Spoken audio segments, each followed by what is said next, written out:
दोस्तों, आज के समय में हर किसी को चिंता होती है कि उसका भाग्य में क्या लिखा है, वह भविष्य में क्या करेगा और वह अब तक क्या कर चुका है।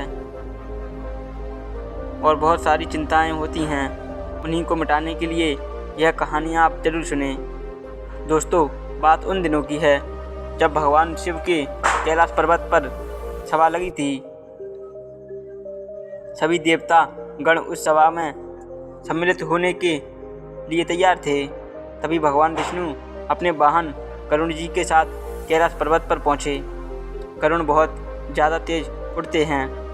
उन्हें रेस में कोई भी नहीं हरा सकता है। वे मिनटों में हजारों कोस दूर उड़कर पहुँच सकते हैं। विष्णु भगवान के महल के अंदर चले गए और गरुड़ जी कैलाश पर्वत की खूबसूरती निहार रहे थे, प्राकृतिक दृश्यों को देख रहे थे।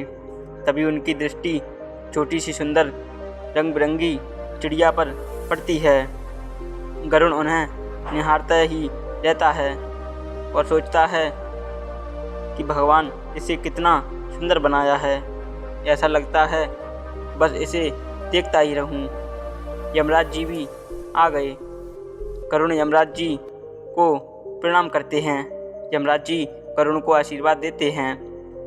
यमराज जी पहले तो उस चिड़िया को एकदम आश्चर्य से देखते हैं, फिर महल के अंदर की ओर चले जाते हैं। देव सभा ने गरुड़ जी सोच रहे थे कि इस चिड़िया का अंतिम समय निकल आया है। जब यमराज जी देव सभा में निकलेगा तब इस चिड़िया को भी अपने साथ ले जाएंगे। यह सोचकर गरुड़ जी उस सुंदर चिड़िया को अपने पंजे में पकड़ लेते हैं और वहाँ से बहुत दूर, लगभग हजारों कोस दूर एक सुनसान जंगल में एक पत्थर पर छोड़ दिया और अपने आप से कहने लगे, अब शायद यह चिड़िया यहाँ सुरक्षित रहेगी। इसे यमराज जी भी अभी नहीं ले जा सकते। भगवान भरोसे छोड़ गरुड़ कुछ समय में ही कैलाश पर्वत पर फिर पहुंच गए, क्योंकि गरुड़ जी बहुत ही तेज रफ्तार से एक स्थान से दूसरे स्थान पर पहुंच जाते हैं। उनका मुकाबला कोई भी नहीं कर सकता। जब गरुड़ जी कैलाश पर्वत पर पहुंचे, फिर से कैलाश पर्वत की प्राकृतिक दृश्यों को निहारते रहे। तभी देव सभा समाप्त हो गई। यमराज जी बाहर आए।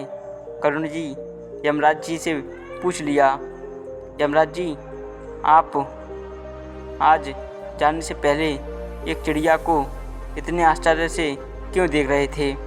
यमराज जी कहते हैं कि गरुड़, उस चिड़िया का अंतिम समय निकट आ गया था, लेकिन उसकी मृत्यु जहाँ से कैलाश पर्वत पर नहीं होनी थी। यहाँ से हजारों कोस दूर एक सुनसान जंगल में जब यह चिड़िया एक पत्थर पर बैठी, तब एक सांप के द्वारा उसका भोजन बनेगी। मैं यह सोचकर आश्चर्यचकित था कि वह सुंदर चिड़िया अभी कैलाश पर्वत में है, तो इतने कम समय में हजारों कोस दूर सुनसान जंगल में कैसे पहुंच सकती है।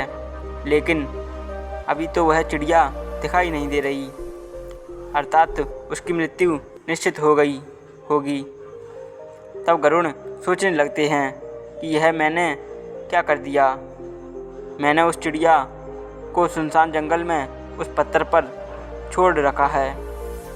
अभी तक तो वह चिड़िया सांप का भोजन बन चुकी होगी और उसकी मृत्यु भी हो गई होगी। दोस्तों, मृत्यु को कोई भी नहीं टाल सकता। हमें अपने आने वाले अगला पल ही नहीं पता, तो फिर भी हम कल की चिंता में क्यों खोए हुए हैं। अतः आप हर पल को खुलकर जियो, उसका आनंद लियो। जब हमारी जाने का समय होगा तो भगवान उस समय ले जाएंगे। बेवजह क्यों सोचते रहते हो ये जीवन के बारे में? इसलिए आप भी आज से ही चिंता करना छोड़ दो और जो होगा हमारे अच्छे के लिए ही होगा। देखना दोस्तों, अगर आप ऐसा करोगे तो आप कभी टेंशन में नहीं पड़ोगे।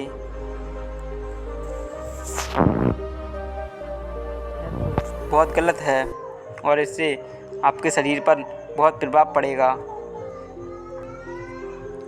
और आपका शरीर भी कमज़ोर होने लगेगा और आपकी मानसिक स्थिति भी सही नहीं रहेगी। वैसे मुझे पता है कि एक भजन में हनुमान जी कहते हैं कि जब आपको चिंता होने लगे, जब आपको कष्टों से घिरे हुए प्रतीत हो, तो उन कष्टों को मिटाने के लिए उस किसी भगवान का चिंतन करें, चिंता नहीं। जैसे हनुमान जी एक संकट में फंस गए थे कि राम जी ने एक राजा को मारने के लिए एक साधु को वचन दिया था और उसी राजा को बचाने के लिए हनुमान जी ने अपनी माँ को वचन दिया था। और जब हनुमान जी भी अपनी उस चिंता में फंस गए थे तो उन्होंने कहा था कि चिंता का तिया तोड़ करने के लिए उन्हें चिंतन करना होगा। और फिर वे एक नदी के किनारे पर जा पहुँचे और वहाँ पर जाकर हनुमान जी ने अपने प्रभु श्री राम का चिंतन करना शुरू किया और जपने लगे, जय राम जय जय राम।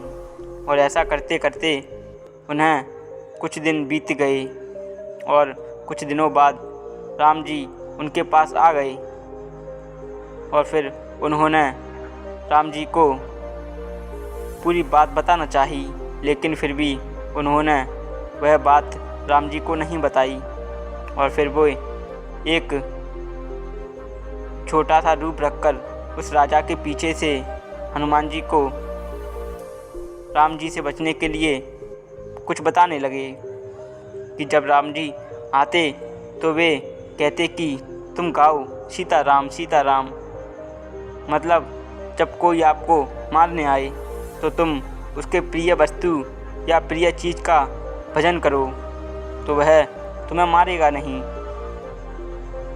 लेकिन अगर तुम अपने प्रभु का भजन करते हो तो वह आपको हर चीज़ हर मुश्किल से निकाल ही लेंगे, फिर वो चाहे कितनी बड़ी भी मुश्किल हो। भजन करना, कीर्तन करना ये कोई छोटी मोटी चीज़ नहीं है। इससे यूनिवर्स को बहुत बड़ा संदेश पहुंचता है कि आप प्रभु को याद कर रहे हो, जो परब्रह्म है, जो सबके अंदर बसा है, आप उसे याद कर रहे हो। यह बहुत बड़ा संकेत होता है जिससे वह सारे जहां का मालिक आपसे खुश होता है और आपके ऊपर दया की बरसात होने लगती है और आप जिस कार्य में सफल नहीं हो रहे होते हो उस कार्य में भी सफल होने लगते हो और आपका हर चीज़ में मन लगने लगता है। पर इन सभी सफल होने से पहले आपको बड़ी कठिनाइयों का सामना करना पड़ता है, जैसे कि आपका दिल टूटना और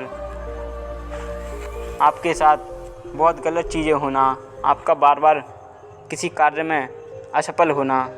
यह सब संकेत यह बताते हैं कि प्रभु आपको बहुत ज़्यादा मजबूत करना चाहते हैं।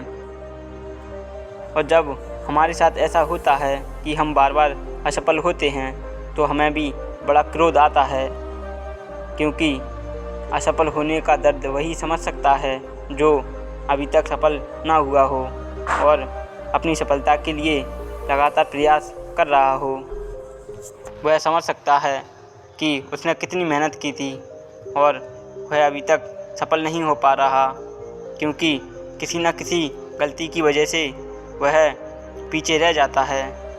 इसीलिए दोस्तों, यह बहुत बड़ा संकेत है कि भगवान आपको कुछ बड़ा हासिल करने के लिए तैयार कर रहे हैं। दोस्तों, यह सब मेरे साथ भी होता है, इसलिए मैं आपको यह बता रहा था।